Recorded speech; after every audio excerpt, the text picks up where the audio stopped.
تو حضرت عبداللہ ابن عمر کو بندہ دوبارہ آتا نا تو کسی سے قرضہ لے کے کہتے یار اس کو بڑی ضرورت تھی تو دوبارہ آیا نا، ایک دفعہ تم ذرا دے دو میں تمہیں دے دوں گا، اس کو دینا ہے۔ جتنی دفعہ شام کو کھانا کھاتے اتنی دیر حضرت عبداللہ ابن عمر کھانا نہیں کھایا کرتے تھے جب تک کوئی یتیم آ کے دسترخوان پہ بیٹھ نہ جاتا ہے۔ ایک شخصیت کا ذکر آج کریں گے جن کو میرے نبی پاک علیہ السلام نے فرمایا، حضور نے فرمایا، صحیح بخاری میں موجود ہے، فرمایا یہ نیک آدمی ہے۔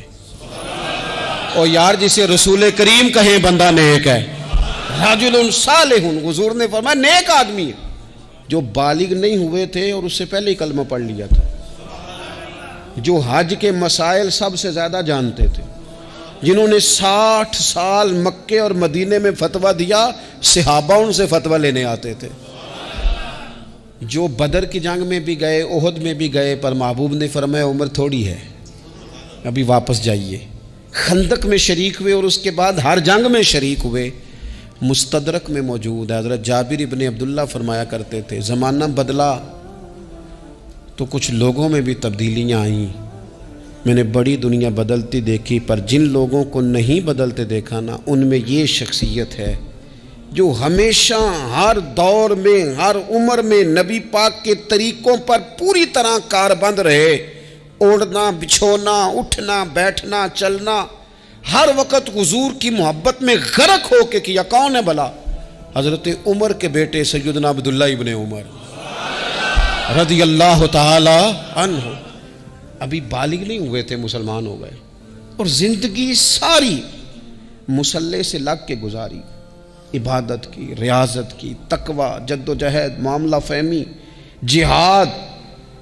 والد امیر المومنین ہے، لیکن صاحبزادے کی خواہش ہے کہ مجھے فوج میں بھیجو، میں جہاد کرنا چاہتا ہوں، اور جہاد بھی سپہ سالار بن کے نہیں، سپاہی بن کے کرنا چاہتا ہوں۔ سب سے پہلی بات تو یہ تھی کہ علم و فضل بڑا تھا، صحابہ ان سے فتویٰ لیتے تھے، مسائل حج سب سے زیادہ حضرت عبداللہ ابن عمر جانتے تھے، اور فتویٰ دینے میں اتنے محتاط تھے، حدیث بیان کرنے میں اتنے محتاط تھے کہ بڑا سوچ سمجھ کے غور کر کے صحابہ فرمایا کرتے تھے یہ واحد بندہ ہے کہ جو 1 منٹ سے پہلے کہہ دیتا ہے، سب سے زیادہ مسائل آتے ہیں لیکن 1 منٹ سے پہلے کہہ دیتے تھے اس مسئلے کا مجھے نہیں پتہ، تحقیق کروں گا، اگر پتہ چل گیا تو بتا دوں گا، فوراً کہہ دیتے تھے۔ ایک دفعہ ایک صاحب نے مسئلہ پوچھا تو چپ کر گئے، سوچنے لگ گئے۔ ہمارے ہاں نا لوگوں کو حاضر جواب کہلانے کا شوق ہے، یہ شوق بڑا خطرناک ہوتا ہے۔ اگر آپ حاضر جواب ہیں تو بڑی اچھی بات ہے، لیکن حاضر جواب کہلانے کا شوق تو نہ پیدا کریں۔ اگر آپ کو پتہ ہے، صحیح بخاری میں حدیث ہے، نبی پاک علیہ السلام نے ایک دن پوچھا تھا صحابہ سے کہ وہ درخت کون سا ہے جس کی مثال مومن کی طرح ہے؟ تو حضرت عبداللہ ابن عمر کہتے ہیں مجھے پتہ تھا کہ وہ کھجور کا درخت ہے، پر میں نے جواب نہیں دیا۔ کیوں نہیں دیا؟ فرمانے لگے ابو بکر صدیق بیٹھے، فاروق اعظم بیٹھے، مولا علی بیٹھے، بزرگوں کی موجودگی میں میں جواب دیتا پھروں، یہ ٹھیک نہیں ہوتا، یہ صحیح نہیں ہوتا۔ یہاں تو بڑے لوگ، امام غزالی فرماتے ہیں جب میں اپنے مرشد سے مرید ہوا تو مجھے کہنے لگے بیعت میں نے کر لیا، آج کے بعد نہ تقریر کرنی ہے، نہ مدرسے میں سبق پڑھانا ہے، نہ کسی کو مسئلہ بتانا ہے۔ اور یہ بڑا مشکل کام ہوتا ہے، بندہ مولوی بھی اور تقریر ہی نہ کرے، اسے زنگ لگ جاتا ہے، اور مسئلہ ہی نہ بتائے تو بدعزمی ہو جاتی ہے۔ یہاں تو جس کو 6 مسئلے آ جائیں وہ امام کو نماز نہیں پڑھانے دیتا، وہ کہتا ہے پہلے انٹرویو لوں گا تیرا کہ تو پورا تجھے آتا ہے، پھر آگے چلے گا تو۔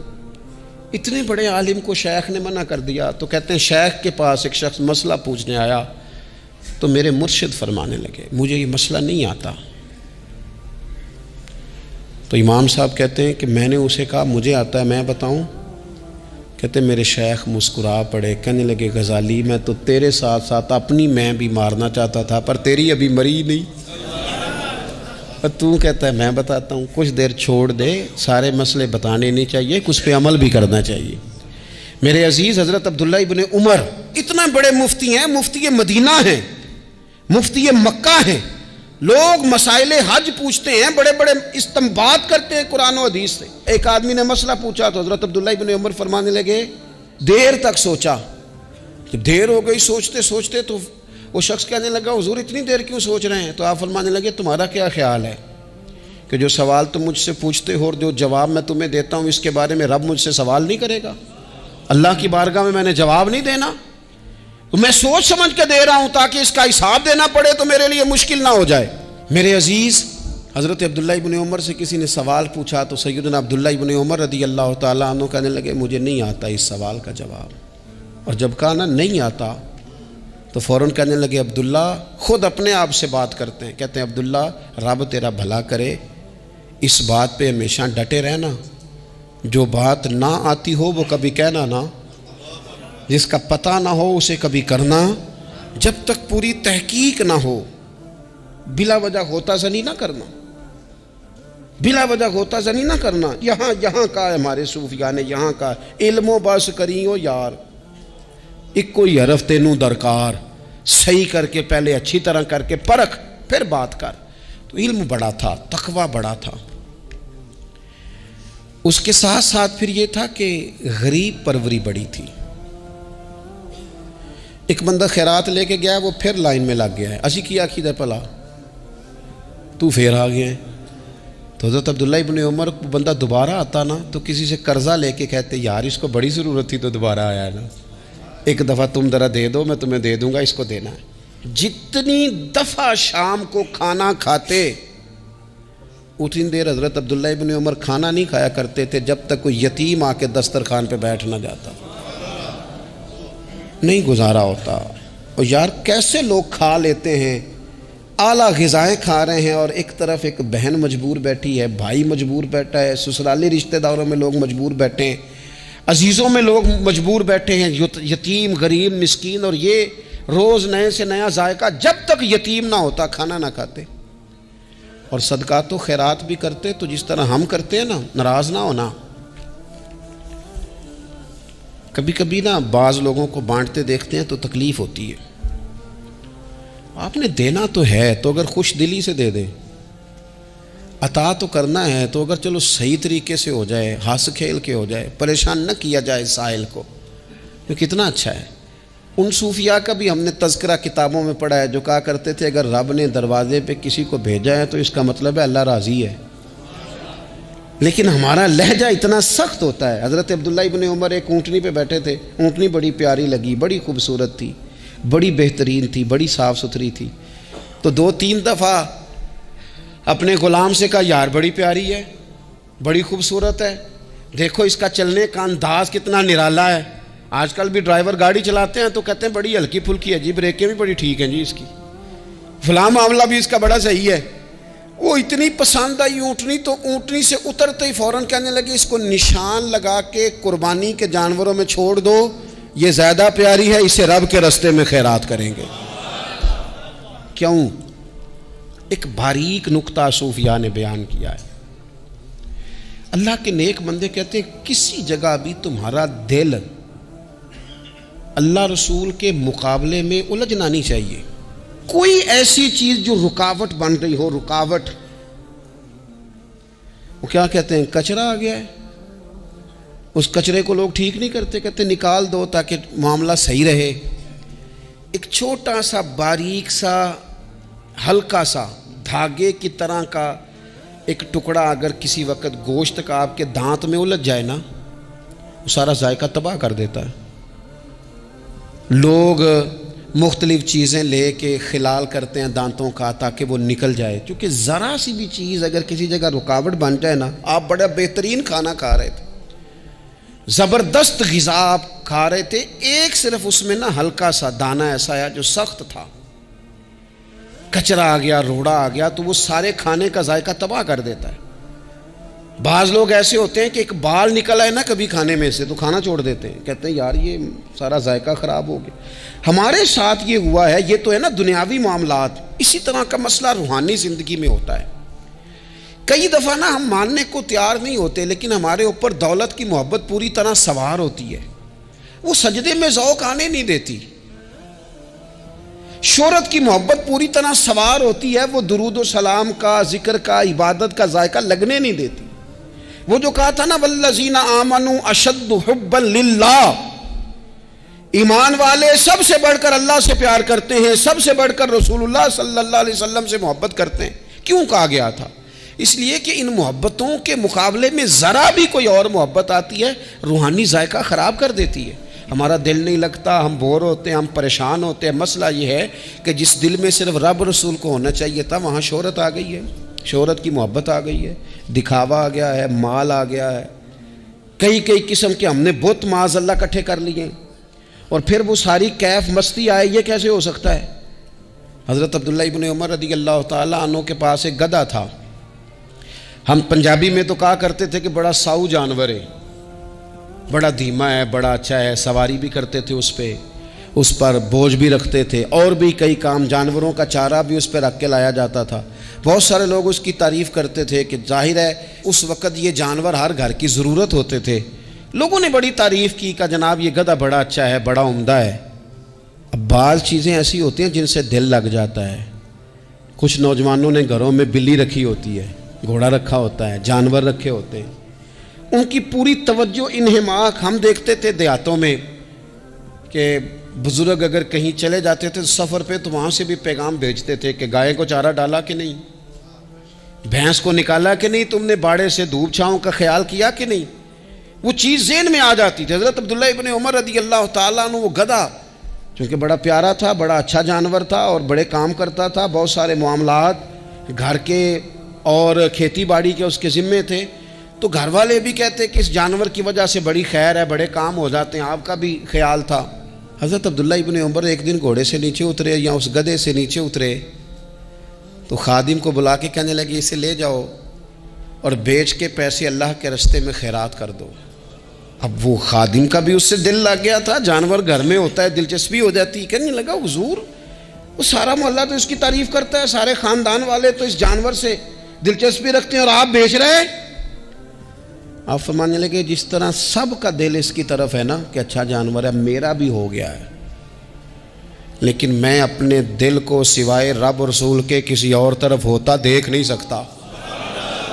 اعظم بلا سے اپنی وہ ہستی ہی کیوں نہ ہو, اعظم بلا سے اپنی وہ ہستی ہی کیوں نہ ہو, جو چیز اس کی راہ میں حائل ہو پھونک دو, جلا دو ایسی ساری چیزیں جو ان کے راستے میں آتی ہیں. فرمایا اس کی طرف توجہ ہونے لگی ہے, لہٰذا میں اسے اب رکھ سکتا. مزاج تھا, طبیعت تھی, طریقہ اس طرح کا تھا کہ وہ. پھر ایک اور بات بڑی خوب تھی, حضرت عبداللہ ابن عمر ان لوگوں کی پذیرائی بڑی کرتے تھے جو خیر کا کام کرتے تھے. دینی کام کوئی بندہ بھی کرے اس کی پذیرائی ہو, اس کی تعریف ہو, خیر کے جملے ہوں تاکہ دینداری پھیلے. حضرت عبداللہ ابن عمر رضی اللہ تعالیٰ عنہ کو نا غلام آزاد کرانے کا بڑا شوق تھا. دیکھیں نا ایک بندہ کسی نے خرید لیا ہے, وہ اس کا پابند ہے, بڑی تکلیف میں ہوتے تھے لوگ. غلام 1000 سے زیادہ غلام آپ نے آزاد کرائے, تو آپ جب غلام خریدتے تھے نا تو نظر کرتے تھے جو غلام ذرا زیادہ نمازیں پڑھتا اسے آزاد کر دیتے. تو غلاموں نے اس طرح کیا, انہیں پتہ چل گیا, انہوں نے بھی نا لمبی لمبی نمازیں شروع کر دی. تو حضرت عبداللہ ابن عمر کو پتہ چلتا, آزاد کر دیتے. ایک دن آپ کے بیٹے کہنے لگے حضور یہ آپ کو دھوکہ دیتے ہیں, لمبی لمبی نمازیں پڑھتے ہیں, آپ آزاد کر دیتے ہیں, بعد میں پتہ نہیں 5 بھی پوری پڑھتے ہیں کہ نہیں پڑھتے. تو حضرت عبداللہ ابن عمر کہنے لگے پتر تیرا کیا خیال ہے, مجھے نہیں پتہ. کہا حضور پتہ ہے. فرمانے لگے یہ مجھے رب کے نام پر دھوکہ دینا چاہتے ہیں, جو رب کے نام پہ دھوکہ دے روز دے, میں روز دھوکہ کھانے کو تیار ہوں. دوسری بات یہ تھی حضرت عبداللہ ابن عمر میں کہ نبی پاک سے محبت کوٹ کوٹ کے بھری ہوئی تھی. حضور کا ذکر آتا تو رو پڑتے, ان جگہوں پہ جا کے ڈھونڈ ڈھونڈ کے بیٹھتے جہاں نبی پاک نے وقت گزارا ہے. ایک درخت کا پتہ چلا کہ یہاں حضور تھوڑی دیر آرام فرما ہوئے تھے, انہوں نے دیکھا تھا یا انہیں معلومات ہوئی, تو ہمیشہ اس درخت کو پانی دیتے, اس کا خیال کرتے, کہتے یہ درخت ہمیشہ تر و تازہ رہے, یہاں میرے نبی پاک نے تھوڑا وقت گزارا ہے. وہ مکہ مکرمہ میں بھی جاتے تو وہ جگہ ڈھونڈ ڈھونڈ کے جہاں حضور نے نماز پڑھی تھی نماز پڑھتے. مسجد نبوی میں آتے تو جس ممبر پر حضور بیٹھ کے خطبہ دیتے تو اس پہ ہاتھ پھیر کے چہرے پہ ملتے. حضور کی قبر انور پر حاضری دیتے, السلام علیکہ یا رسول اللہ کہہ کے اس بارگاہ عالی مرتبت میں حاضری دیتے. حضرت صدیق اکبر کو سلام کرتے, حضرت عمر کو سلام کرتے. پیر سن ہو گئے ایک دفعہ چلتے چلتے, تو کسی نے کہا جس سے سب سے زیادہ پیار ہے نا اسے پکارو, پیر ٹھیک ہو جائے گا. تو فوراً کہنے لگے یا محمد صلی اللہ علیہ. اور یہ امام بخاری نے لکھا ہے الادب المفرد میں، خود امام بخاری لکھتے ہیں کہ حضرت عبداللہ ابن عمر نے یا محمد کہا اور ان کا پیر سویا ہوا ٹھیک ہو گیا. یہ لوگ بڑی محبت کرنے والے. آپ فرمایا کرتے تھے شاید زندگی میں لوگوں نے کسی سے اتنا پیار کیا ہو جتنا نبی پاک علیہ السلام کے غلاموں نے مجھ سے کیا ہے. ہر وقت لوگ ان کے گرد رہتے، لوگ محبت کرتے. حجاج بن یوسف جب حکمران بنا نا تو بڑا ظالم تھا. اس کو یہ بات اچھی نہیں لگتی تھی کہ ہر وقت لوگ حضرت عبداللہ ابن عمر کے پیچھے گھومیں. بادشاہوں کا خیال ہوتا ہے نا بادشاہ ہم میں تو پروٹوکول کوئی اور لے کے جا رہا ہے. اس نے ایک دفعہ جمعہ پڑھاتے پڑھاتے معاذ اللہ حضرت عبداللہ بن زبیر رضی اللہ تعالیٰ عنہ کے خلاف کوئی بات کی تو حضرت عبداللہ ابن عمر اگرچہ بڑے صلح جو تھے، صلح پسند تھے، لیکن اگر حق کی بات ہوتی اور اس طرح سے ہوتی کہ کوئی بڑی غلط بات کرتا تو پھر ٹوکنے میں بھی بڑی جرت کا مظاہرہ کرتے. ایک دفعہ اہل کوفہ نے آپ سے مسئلہ پوچھا نا، چونکہ آپ مفتی تھے، لوگ مسئلے پوچھتے تھے. انہوں نے پوچھا حضرت عبداللہ ابن عمر سے کہ مکھی اور مچھر کا خون لگ جائے تو اس کا کیا مسئلہ ہے، کپڑے ناپاک تو نہیں ہوتے؟ تو اس سوال کا جواب دینا چاہیے تھا نا، ہوتے ہیں کہ نہیں ہوتے. تو فرمانے لگے حسین ابن علی کا خون بہا کے اب مکھیوں کے خون کے مسئلے پوچھنے شروع کر دیے. اب تمہیں یہ والا خون نظر آنے لگا ہے؟ حضور کی اولاد پاک کو شہید کر کے اب ان مسئلوں میں آئے ہو؟ میں خیال نہیں آتا تمہارے دلوں میں گھٹن ہے حضور کی اولاد کے لیے اور دین کے مسئلے پوچھتے ہو. جاؤ پہلے کشادگی پیدا کرو، تیری نسل پاک میں ہے بچہ بچہ نور کا، تو ہے عین نور تیرا سب گھرانہ نور کا. پہلے کشادگی لاؤ حضور کی اولاد پاک کے لیے، پھر مسائل پوچھنا. حجاج بن یوسف نے کوئی بات کر دی، آپ نے ٹوک دیا. تو پھر حجاج نے سازش کی. اوہو، اللہ والوں کے خلاف جو سازشیں ہوتی ہیں بڑی گہری ہوتی ہیں، بڑی سخت ہوتی ہیں، بڑے جال بنے جاتے ہیں، بڑا حسد کیا جاتا ہے، بڑی تکلیف دی جاتی ہے. اللہ قرآن میں کہتے ہیں محبوب یہ لوگ تجھ سے حسد کرتے ہیں، حسد من عند انفسہم، ان کے دلوں میں تیرے لیے حسد ہے. حسد کرتے ہیں لوگ، دور تک نکل جاتے ہیں حاسدین. حجاج نے کیا کیا؟ اس نے ایک شخص سے کہا کہ زہر والا خنجر تیار کرو جو زہر میں بجھا ہوا ہو. اور چونکہ حج کے موقع پہ بڑا رش ہوتا ہے لہذا حج کے موقع پہ لے جانا. حضرت عبداللہ ابن عمر جب تمہارے پاس سے گزریں، بادشاہ میں ہوں، لوگ ان کے پیچھے ہیں، جب وہ تمہارے پاس سے گزریں تو ان کے پیر میں چبو دینا. جب لوگوں نے ایسے عالی مرتبت لوگوں کو نہیں بخشا، اتنے بڑے لوگ محفوظ نہیں رہے تو ہمہ چما کس کھاتے میں؟ آج کس بات کا شکوہ کرنا؟ حضرت عبداللہ ابن عمر اس کے پاس سے گزرے تو اس نے پیر میں چبو دیا خنجر. وہ زہر آپ کے جسم میں پھیلا. جب شدید بیمار ہوئے تو حجاج تیمارداری کرنے چلا گیا. یہ دیکھو دوستی قاتل سے بھی مقتول سے یارانہ بھی.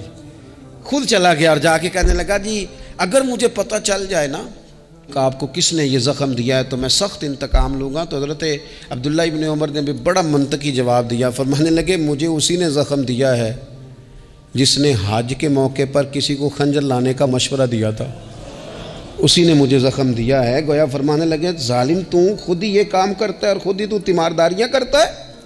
حضرت عبداللہ ابن عمر شہید ہو گئے. مکہ مکرمہ میں آپ کا مزار بنا دیا گیا. تقریباً 1500 کے لگ بھگ 1600 کے لگ بھگ آپ سے احادیث مروی ہیں. زندگی حسین گزاری، حضور کی خوشبوئیں ہر وقت آتی رہیں. حضرت عائشہ صدیقہ، حضرت حذیفہ، حضرت جابر بن عبداللہ، یہ تینوں جلیل القدر لوگ کہا کرتے تھے حضور کے بعد زمانے کی تبدیلی سے بڑے لوگ تبدیل ہوئے، لیکن جو لوگ حضور کے طریقوں پر پوری طرح قائم رہے ان میں بڑا نام حضرت عبداللہ ابن عمر کا ہے. بڑا نام. رات بھر عبادت کرتے اور دن کو ظہر سے عصر تک اللہ کی یاد میں مصروف رہتے. 3 باتیں اپنی زندگی میں سمجھیں. ایک تو جس بات کا پتہ نہیں ہے اس کو کبھی ڈسکس نہ کریں، یہ ہمیں حضرت عبداللہ ابن عمر کی زندگی نے بتایا. اور دوسری بات یہ ہے کہ کوشش کریں، سخاوت کرنی ہے اللہ کی رضا کے لیے تو اس میں اللہ کی رضا ہی پیش نظر ہو. اور تیسری بات یہ جتنا ہو سکے اپنے آپ کو حضور کے دروازے کے قریب کریں، نبی پاک کے رستوں کا مسافر بنیں.